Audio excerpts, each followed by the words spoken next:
మహాసంగ్రామం, కృష్ణ హవా, శోభన్ బాబుకు అన్యాయం జరిగిందా?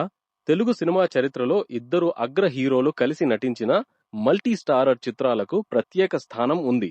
అలాంటి చిత్రాల్లో మహాసంగ్రామం కూడా ఒకటి. సూపర్ స్టార్ కృష్ణ, శోభన్ బాబు ఇద్దరూ అన్నదమ్ములుగా నటించిన ఈ సినిమా విడుదలైన తర్వాత ఎక్కువగా చర్చకు వచ్చిన విషయం మాత్రం శోభన్ బాబు పాత్రకు జరిగిన అన్యాయం. కానీ సినిమా చూస్తే మొదటి నుంచి చివరి వరకు ఒక విషయం మాత్రం చాలా స్పష్టంగా కనిపిస్తుంది. మహాసంగ్రామం మొత్తం కృష్ణ గారి పాత్ర చుట్టూనే తిరుగుతున్నట్లుగా ఉంటుంది. సినిమా ప్రారంభంలో టైటిల్స్ పడే దగ్గర నుంచే కృష్ణ గారి ఇమేజ్లను చూపిస్తూ ఆయన పాత్రకు ప్రత్యేకమైన ఎలివేషన్ ఇస్తారు.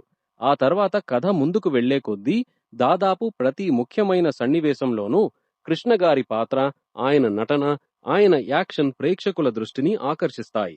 ఈ సినిమాలో కృష్ణ గారి అసలు పేరు రవీంద్ర. అయితే పోలీసులు ఆయనను జ్వాలాముఖి అనే పేరుతో గుర్తిస్తారు. నక్సలైట్ గా, బందిపోటుగా భావించే ఈ పాత్ర పోలీసులకు పెద్ద సవాల్గా ఉంటుంది. రవీంద్ర పాత్రలో కృష్ణ గారు కనిపించిన తీరు కూడా ప్రత్యేకంగా ఉంటుంది. ఆయన body language, dialogue delivery, action సన్నివేశాలు, ఫైట్స్ అన్నీ కలిపి పాత్రకు ఒక ప్రత్యేకమైన మాస్ ఇమేజ్ ను తీసుకొచ్చాయి. ముఖ్యంగా ఈ సినిమాలో కృష్ణ గారు చెప్పే డైలాగులు చాలా పవర్ఫుల్ గా ఉంటాయి. ఆ డైలాగులను ఆయన పలికిన తీరు కూడా ప్రత్యేకమే. కృష్ణ గారి కెరీర్లో ఎన్నో మాస్ సినిమాలు ఉన్నప్పటికీ మహాసంగ్రామంలో ఆయన డైలాగ్ డెలివరీ ఒక ప్రత్యేకమైన స్టైల్లో కనిపిస్తుంది. ఫైట్స్ లోనూ అదే దూకుడు, మాస్ ఎలివేషన్ లోనూ అదే పవర్, ఎమోషనల్ సీన్స్ లోనూ అదే ఇంపాక్ట్. అంటే కేవలం 1-2 సన్నివేశాల్లో మాత్రమే కాదు, సినిమా ఆద్యంతం కృష్ణ గారి పాత్రే హైలైట్ గా కనిపిస్తుంది. అయితే ఇక్కడే శోభన్ బాబు అభిమానుల అసంతృప్తి మొదలైంది. శోభన్ బాబు కూడా అంతటి స్టార్ హీరో. ఆయనకు కూడా తగిన స్థాయిలో బలమైన పాత్ర ఉండాలని ఆయన అభిమానులు ఆశించారు.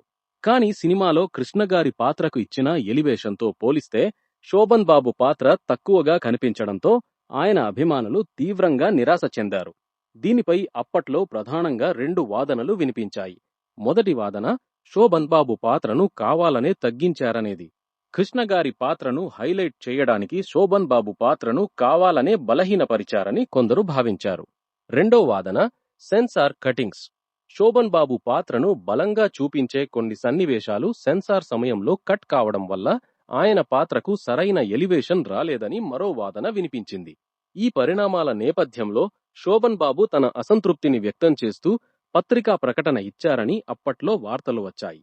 అంతేకాదు, ఆయన పరుచూరి సోదరులపై తీవ్రంగా ఆగ్రహం వ్యక్తం చేశారనే రకరకాల ప్రచారాలు కూడా అప్పట్లో వినిపించాయి. అయితే వాటిలోని తీవ్రమైన ఆరోపణలకు విశ్వసనీయమైన ఆధారాలు లేకపోవడంతో వాటిని వాస్తవాలుగా కాకుండా అప్పట్లో ప్రచారంలో ఉన్న కథనాలుగానే చూడాలి. ఇక సినిమా ఫలితం విషయానికి వస్తే, ఇంత మంచి కృష్ణ గారి పాత్ర, ఇంత అద్భుతమైన నటన, ఇంత పవర్ఫుల్ డైలాగులు, ఇంత మంచి యాక్షన్ ఉన్నప్పటికీ మహాసంగ్రామం ఆశించిన స్థాయిలో ఆడలేదు. అదే ఈ సినిమాకు పెద్ద మైనస్ అయింది. సినిమా ఘన విజయం సాధించి ఉంటే కృష్ణ గారి నటన, ఆయన యాక్షన్, ఆయన డైలాగ్ డెలివరీ గురించి మరింత గొప్పగా మాట్లాడుకునేవాళ్లం.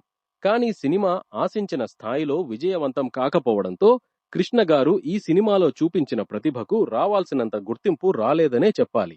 మరోవైపు శోభన్ బాబు అభిమానులు మాత్రం తమ హీరో పాత్రకు అన్యాయం జరిగిందనే అభిప్రాయాన్ని ఇప్పటికీ వ్యక్తం చేస్తుంటారు.